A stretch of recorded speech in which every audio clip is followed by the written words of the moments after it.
Hola, buenas noches. Soy Marcela Jaramillo, estudiante de Ingeniería Comercial, y en este momento desarrollaré la segunda etapa de mi prueba de Introducción a las Finanzas.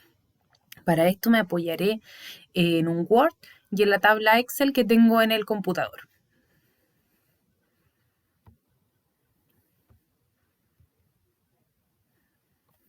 El caso que me tocó desarrollar es sobre la empresa de Cristal S.A., que se dedica a la venta de vidrios para la construcción y le pide a usted que realice los cálculos de ingresos, compras, impuestos del periodo de diciembre a marzo del 2017 y el presupuesto de efectivo del mismo periodo.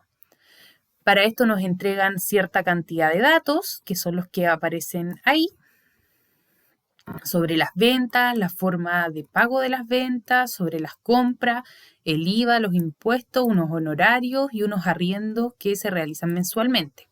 Y nos otorgan dos preguntas. En base a esta información que nos entregan en el caso, desarrollamos la siguiente tabla. Partimos hablando de las ventas. Nos dicen y nos entregan los montos de las ventas netas que se realizaron en cada periodo.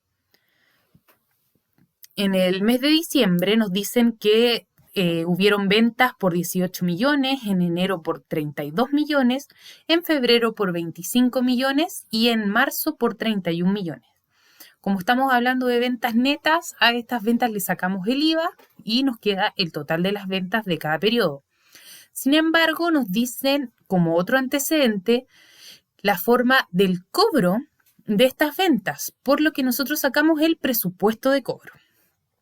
Para el mes de diciembre nos dicen como antecedente, en general, que los pagos se realizarán al contado el 50% y el resto del 50% a un pago de 60 días.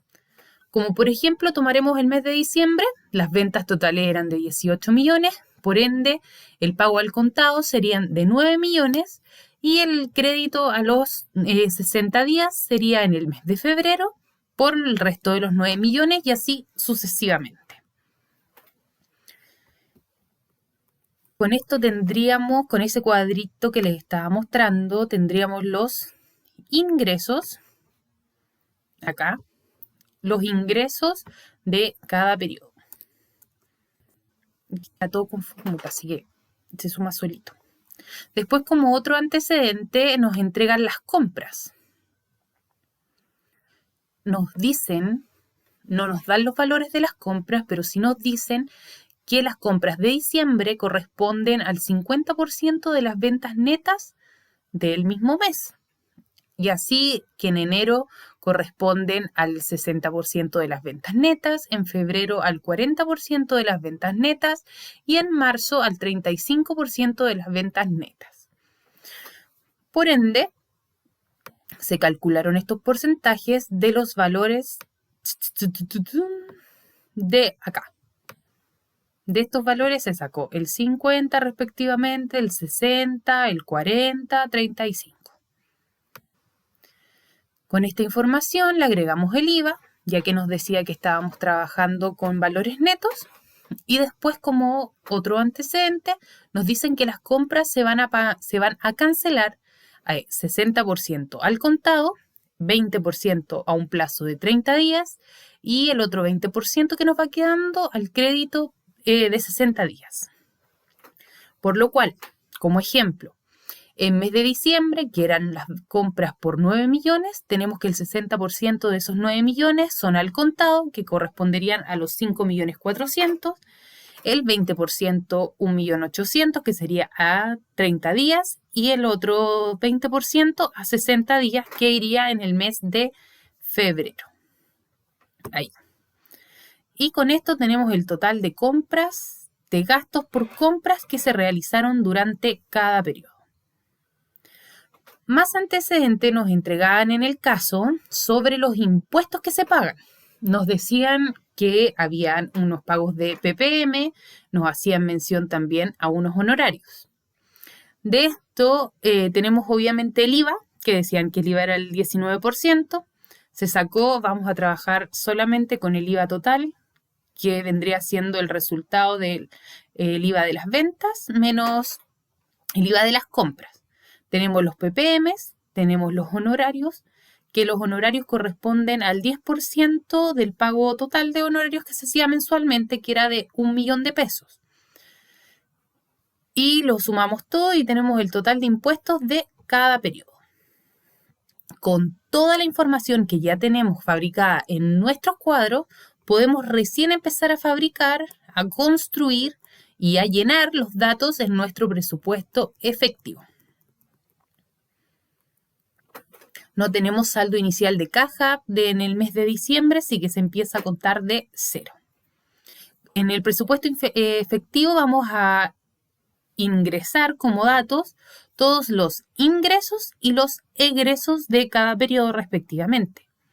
Los ingresos de cada periodo corresponden a las ventas, que los sacamos y copiamos y pegamos de los cuadros anteriores. Y los egresos corresponden a las compras, impuestos, los honorarios y arriendos, porque dentro de los antecedentes que nos daban en el caso también hablaban de un arriendo. A explicar las compras, los impuestos. Los impuestos, como se sabe, se pagan con un mes de desfase, por lo que como no tenemos antecedentes del mes de noviembre, no tenemos en diciembre, no nos corresponde ningún valor y los de diciembre se empiezan a pagar en enero.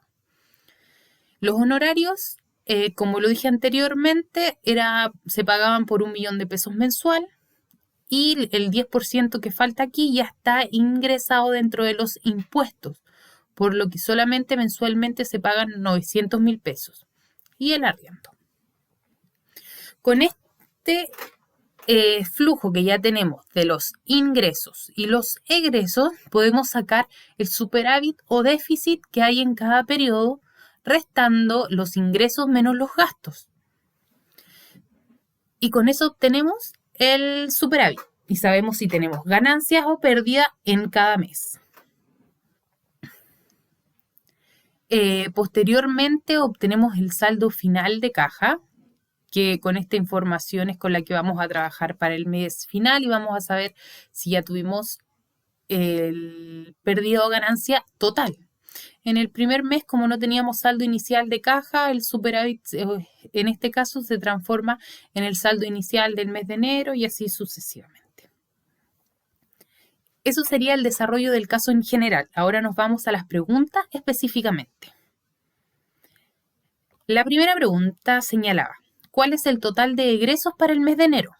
Y después decía cuál es el saldo final para el mes de febrero. Tenemos que el total de egresos para el mes de enero son 20.780.800 pesos. Y el saldo final para el mes de febrero son 5.664.600 pesos. Después viene la pregunta número 2. ¿Qué nos dice? Si la empresa necesita realizar una inversión de 40 millones en el mes de abril, ¿cuánto financiamiento requiere?